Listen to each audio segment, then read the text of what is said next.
50 habitudes positives pour transformer votre vie, partie 8. Appliquez l'action pour une plus grande positivité. À quelle fréquence dois-je pratiquer? J'ai pratiqué cela tous les jours pendant environ 2 mois.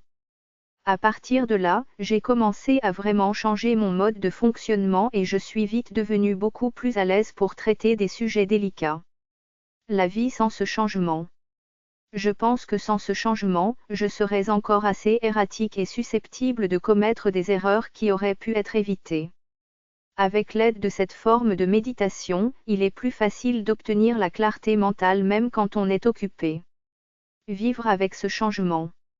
Aujourd'hui, les problèmes ne sont plus un obstacle, car je les aborde avec un esprit reposé et équilibré. Identifier les émotions. Pourquoi cela m'aidera-t-il à devenir plus positif? L'un des principaux problèmes auxquels je suis confronté, comme beaucoup d'autres, est la lutte pour décrire et comprendre nos émotions.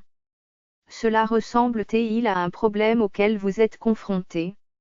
Dans ce cas, une simple identification vous aidera. Appliquez l'action pour une plus grande positivité. Prenez 4 ou 5 mots pour décrire ce que vous ressentez, et faites une recherche en ligne. Ce faisant, il m'est plus facile de savoir où j'en suis sur le plan émotionnel. À quelle fréquence dois-je m'entraîner? Je le fais maintenant tous les jours, cela m'aide simplement à déterminer où je suis dans mon esprit. Un recadrage de la pensée peut suffire à faciliter la résolution d'un problème avec un minimum d'effort. Vivre sans ce changement. La vie sans ce genre de changement est assez difficile, j'aurais du mal à revenir en arrière maintenant. Cependant, cela m'aide surtout parce que cela me permet de savoir exactement ce que je ressens. Vivre avec ce changement. Maintenant, je suis moins susceptible de réagir négativement à une situation, au lieu d'être capable d'analyser avant de décider. Mise en perspective. Pourquoi cela m'aidera-t-il à devenir plus positif? L'un des éléments les plus importants de cette époque où la négativité gagne est de prendre 10 minutes pour mettre les choses en perspective, ce qui m'aide à apprécier le succès et l'échec. Appliquer l'action pour une plus grande positivité.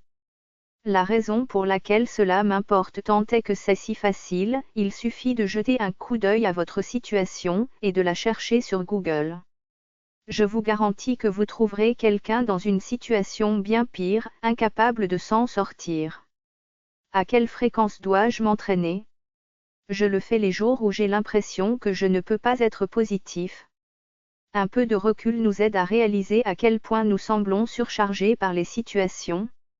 La vie sans ce changement. La vie sans ce changement serait assez difficile maintenant. Une façon aussi simple de refléter mes insécurités peut être immensément puissante. La vie avec ce changement. Maintenant, j'ai moins de chances de me laisser entraîner dans une complainte invalidée et j'ai plus de chances de continuer, de me battre et de trouver une solution active. Pause de 5 minutes. Pourquoi cela m'aidera-t-il à devenir plus positif?